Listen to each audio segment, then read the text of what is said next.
Assalamualaikum warahmatullahi wabarakatuh.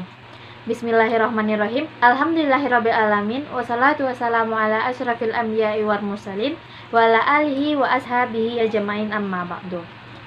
Apa kabar teman-teman semua? Perkenalkan, nama saya Vivin Herial, NIM 111808000000155. Di video kali ini, saya akan menerangkan sebuah hadis yang berjudul sangka. Teman-teman tahu kan bagaimana berburuk sangka itu? Yaitu bernegatif thinking kepada orang lain. Nah, untuk lebih jelasnya, mari kita dengarkan hadisnya terlebih dahulu. Bismillahirrahmanirrahim. An Abi Hurairah an-Nabi sallallahu alaihi wasallam qala iyyakum wa zanna fa inna zanna akzabul hadis wala tahassasu wala tajassasu wala tahasadu wala tadabaru wala tabaghadu wa kunu ibadallahi ikhwanan, yang artinya, diriwayatkan Abu Hurairah radhiyallahu anhu bahwa Rasulullah shallallahu alaihi wasallam bersabda, jauhilah oleh kalian berburuk sangka, sebab buruk sangka itu sedusta-dusta berita. Jangan menyelidiki, jangan memata-matai orang lain, jangan saling menghasut, jangan saling memusuhi, jangan saling membenci. Jadilah kalian hamba Allah yang bersaudara. Diriwayatkan Al-Bukhari. Nah, sebelum kita masuk kepada penjelasan hadis, kita akan membahas tentang biografi perawi. Yaitu biografi perawi dari hadis ini adalah Abu Hurairah, karena berawalan dari An Abi Hurairah, berarti perawinya adalah Abu Hurairah. Biografinya adalah Abdurrahman bin Sakhr ad-Dausi, terkenal dengan panggilan Abu Hurairah, seorang sahabat Nabi Shallallahu alaihi wasallam yang sangat mulia, memeluk Islam pada tahun terjadinya perang Khaybar. Beliau senantiasa berada di samping, menemani Nabi SAW dan benar-benar menaruh perhatian untuk menghafal hadis. Beliau termasuk salah seorang sahabat yang paling banyak menghafal hadis, berkali-kali menjadi gubernur di Madinah dan meninggal pada 58 Hijriah dalam usia 78 tahun.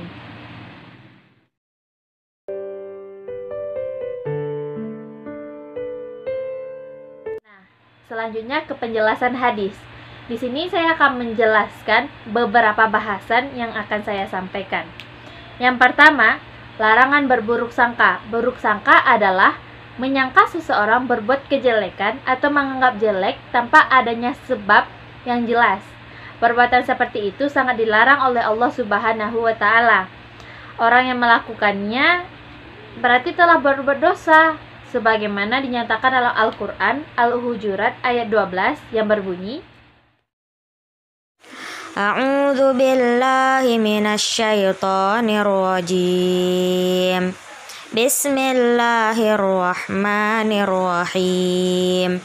Ya ayyuhalladzina amanu jtanibu katsiran minadh-dhanni inna ba'dadh-dhanni itsm wala tajassasu wala yaghtab ba'dukum ba'dha ayuhibbu ahadukum an ya'kula lahma akhihi maitan fakarihtumuh wattaqullaha innallaha tawwabur rahim. Yang kedua, larangan menyelidiki dan memata-matai orang lain.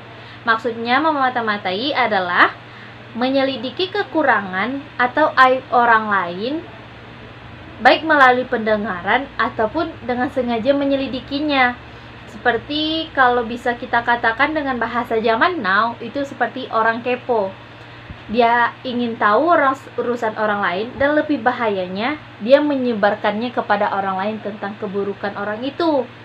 Jadi misalnya si A kepo terhadap si B, lalu si A mencari tahu semua tentang si B dan menyebarkannya kepada si C, si D, dan si E. Begitulah kira-kira.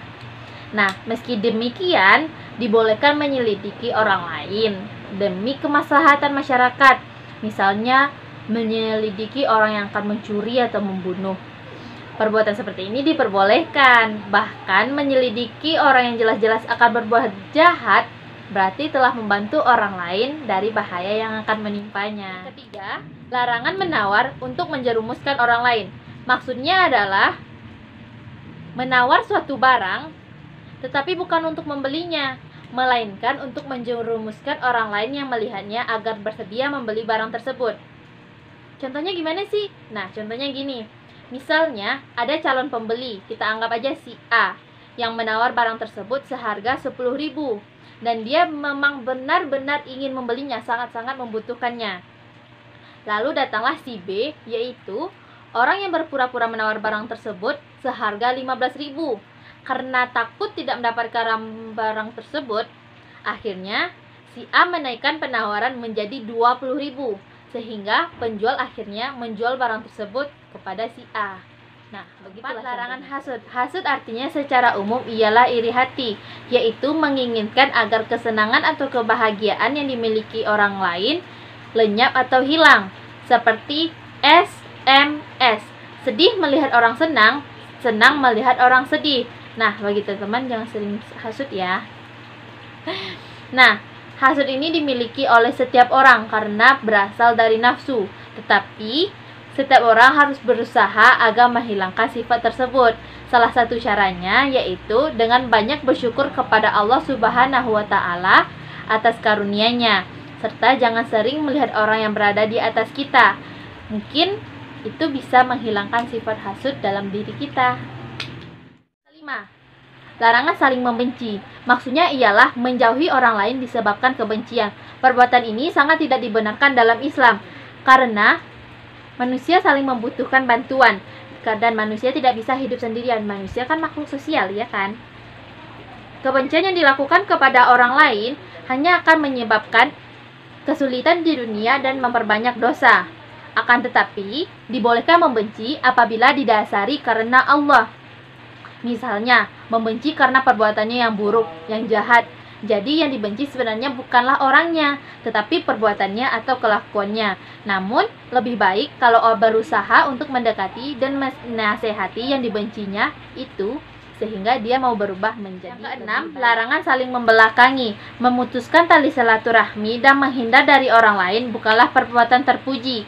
Tidak dibenarkan dalam Islam, apalagi kalau lebih dari 3 hari. Saling membelakangi dan menghindar karena sesuatu hal kecil, ego, dan gengsi masing-masing, tidak ada yang memulai berbaikan kembali adalah perbuatan yang berasal dari setan. Jadi, jangan memutuskan hubungan silaturahmi. Yang terakhir, yang ketujuh, perintah mempererat persaudaraan. Rasulullah memperingatkan kita untuk saling mempererat tali persaudaraan antar sesama muslim. Allah Subhanahu wa Ta'ala berfirman di dalam surat Al-Hujurat ayat ke-10 yang berbunyi, A'udzu billahi minasyaitonir rajim. Bismillahirrahmanirrahim. Innamal mu'minuna ikhwatun fa aslihu baina akhawaykum wattaqullaha la'allakum turhamun. persaudaraan membawa rasa saling memiliki dan saling menjaga serta menasehati. Karena hubungan iman sebenarnya harus lebih kuat dari hubungan nasab. Maka masing-masing berusaha untuk memberikan kemaslahatan bagi yang lainnya, asalkan tidak melanggar ketentuan yang telah ditetapkan oleh Allah Subhanahu